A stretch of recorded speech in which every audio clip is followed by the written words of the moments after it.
Berdasarkan hasil survei Sharing Vision, keluhan pelanggan internet broadband diantaranya, kecepatan akses tidak sesuai janji operator. Hal ini dikeluhkan oleh 63% konsumen. Tarif berlangganan mahal. Hal ini dikeluhkan oleh 45% konsumen.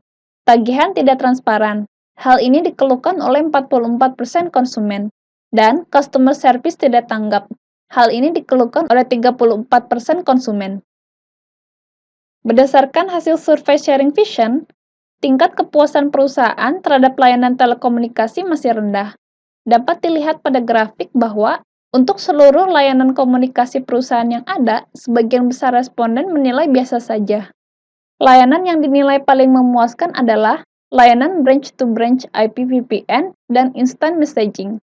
Pada kedua layanan tersebut, tidak ada pelanggan yang merasa tidak puas.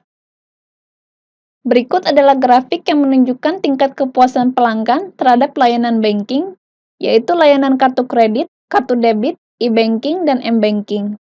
Pada layanan kartu kredit, 3% responden menyatakan sangat puas, 61% responden menyatakan puas, 31% responden menyatakan biasa saja, dan 5% menyatakan tidak puas. Pada layanan kartu debit, 46% responden menyatakan sangat puas, 32% responden menyatakan puas, 23% responden menyatakan biasa saja, dan 1% menyatakan tidak puas. Pada layanan e-banking, 77% responden menyatakan puas, 21% responden menyatakan biasa saja, dan 2% menyatakan tidak puas. Pada layanan m-banking, 45% responden menyatakan puas, 36% responden menyatakan biasa saja, dan 20% menyatakan tidak puas. Dari keempat layanan tersebut, layanan banking yang dinilai paling memuaskan adalah layanan debit.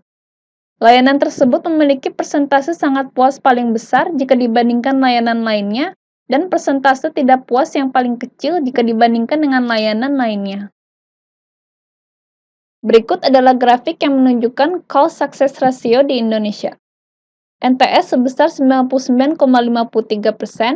Smart sebesar 99,34%, Indosat sebesar 98,71%, Excel sebesar 98,34%, Mobile Aid sebesar 98,29%, HSIPT sebesar 98,2%, Telkomsel sebesar 96,96%, STI sebesar 95,61%. Rata-rata call success ratio di Indonesia adalah sebesar 98,12%. Berikut adalah grafik yang menunjukkan call success ratio di Singapura. Singtel sebesar 100%, Mobile One sebesar 99,87%, dan StarHub sebesar 100%. Rata-rata call success ratio di Singapura adalah sebesar 99,95%. Call success ratio di Singapura lebih besar jika dibandingkan dengan call success ratio di Indonesia.